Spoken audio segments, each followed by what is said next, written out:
Good morning to all of you.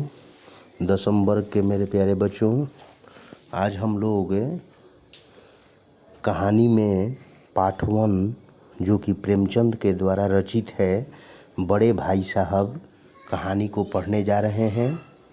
आज आप लोग भेजे गए वीडियो को कम से कम 2 से 3 बार अवश्य देखेंगे, समझेंगे और अगर कोई प्रॉब्लम हो तो पूछेंगे।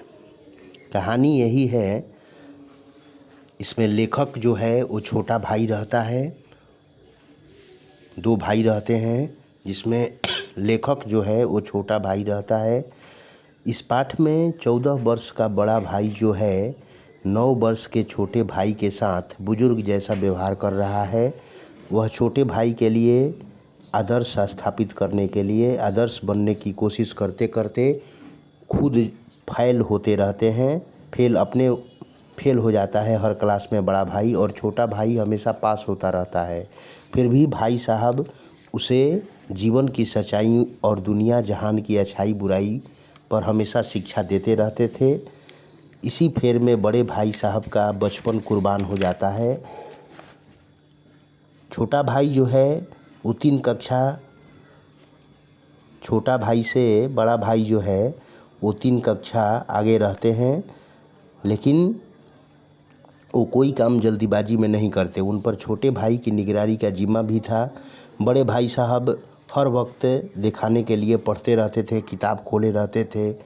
पढ़ाई की जगह अपनी किताबों पर बेकार की बातें लिखते रहते। कभी तस्वीर बनाते, कभी घोड़ा का, कभी बकरी का, कभी बिल्ली का तस्वीर बनाते रहते थे।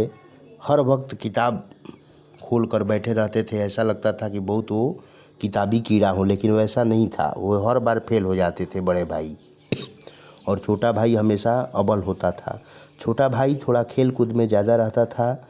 भाई साहब उसे समझाते कि पढ़ाई कोई मजाक नहीं है।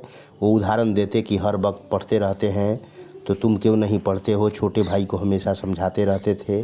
भाई साहब छोटे भाई से कहते थे कि उसका यही हाल रहा तो एक ही दर्जे में पड़ा रहेगा, बेहतर है कि वह घर लौट जाए। लेकिन छोटा भाई बड़े भाई की लतार पर निराश होकर घर लौटने की बात सोचने लगता है। निराशा दूर होने पर वह पढ़ाई को गंभीरता से टाइम टेबल बनाता जिसमें खेल कूद की कोई जगह नहीं रहती। बड़े भाई छोटे भाई के लिए टाइम टेबल वैसा कठिन बनाता कि जिसमें खेल कूद की कोई जगह ही नहीं रहती थी। लेकिन फिर वह सब कुछ भूलकर छोटा भाई खेलने कूदने लगता था। छोटे बच्चे स्वाभाविक खेलना उनका जो है स्वाभाविक प्रक्रिया होती है हर बच्चे की। टाइम टेबल की कोई उसे बात याद नहीं रहती थी। छोटे भाई को हमेशा खेलने में अपना जो है नज़र बचा कर के लग जाता था। बड़े भाई को एक बार नसीहत और फजीहत का मौका मिल जाता। जब उसको छोटे भाई को खेलते देखते तो लताड़ सुनाते, तरह तरह की उदाहरण देते। बड़े भाई की घुड़कियों और डांट फटकार का उस पर कोई असर नहीं होता। जब भी वे डांटते, छोटा भाई नीचे सिर झुका करके सुन लेता और फिर जो है नज़र बचा करके खेलने के लिए भाग जाता, पतंग उड़ाता, गुली डंडे खेलता दोस्तों के साथ। लेकिन हमेशा वो कम ही पढ़ता था, लेकिन पास हो जाता था। और छोटा भाई जो है छोटा भाई पास हो जाता था और बड़ा भाई पास नहीं हो पाता था। छोटा भाई जो है वार्षिक परीक्षा में छोटा भाई बताता है कि वार्षिक परीक्षा में भाई साहब यानी बड़े भाई फेल हो जाते थे और छोटा भाई अव्वल हो गया। इस पर उसके मन में बड़े भाई के आड़े हाथे लेने की बात आई कि बड़े भाई को लताड़ सुनाए, क्योंकि बड़ा भाई हमेशा फेल हो जाता है और छोटा भाई खेल कूद के बावजूद भी वो अव्वल हो जाता था। लेकिन अपने बड़े भाई के फेल होने की निराशगी को देखकर छोटे भाई को बड़े भाई के प्रति हमदर्दी हो जाती थी। वो लताड़ नहीं सुनाया। फिर भी छोटे भाई को अभिमान होने लगा और वो आज़ादी से खेलने कूदने लगा कि हम तो हमेशा पास हो जाते हैं और बड़ा भाई फेल हो जाते हैं। बड़े भाई साहब इसे भांप कर एक दिन बोले कि अव्वल आने पर उसका दिमाग फिर गया है।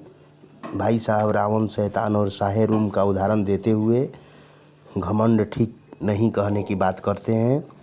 उसे नसीहत देते हुए भाई साहब, परीक्षा पास कर लेना कोई बड़ी चीज़ नहीं है, असल चीज़ बुद्धि का विकास है। सफल खिलाड़ी वही होता है जिसका कोई निशान खाली ना जाए।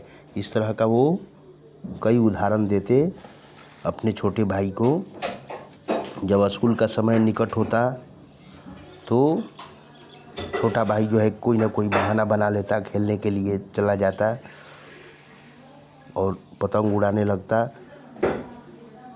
छोटा भाई बड़े भाई की मेहनत और शिक्षा व्यवस्था पर व्यंग करते हुए बताता है कि भाई साहब छोटे भाई को फेल होने पर न ध्यान देकर पढ़ाई में मन लगाने को कहते। भाई साहब उसे बताते हैं कि जब वह उनकी कक्षा में आएगा तो उसे बहुत सी कोर बातें याद करनी होंगी जो टेढ़ी खीर है।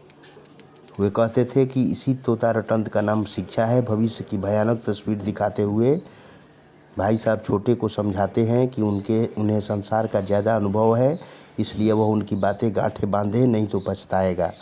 उनकी बातें सुनकर छोटे भाई का विश्वास डोल जाता है, परंतु पढ़ाई लिखाई में उसका मन फिर भी न लगा। लाख समझाने के बाद भी छोटा भाई जो है खेल कूद से पीछे नहीं हटता।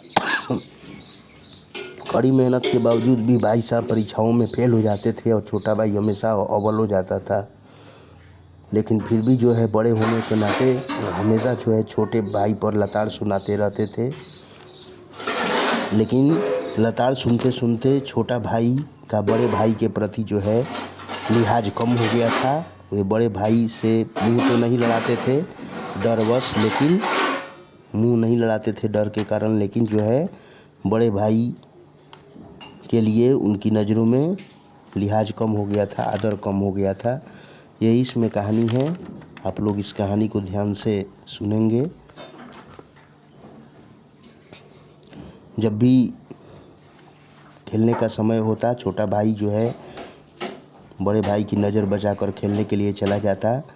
भले बाद में बड़े भाई से लताड़ सुनता, तरह तरह के उदाहरण सुनता, पीटा भी जाता, लेकिन छोटा भाई खेलने से बाज नहीं आता था।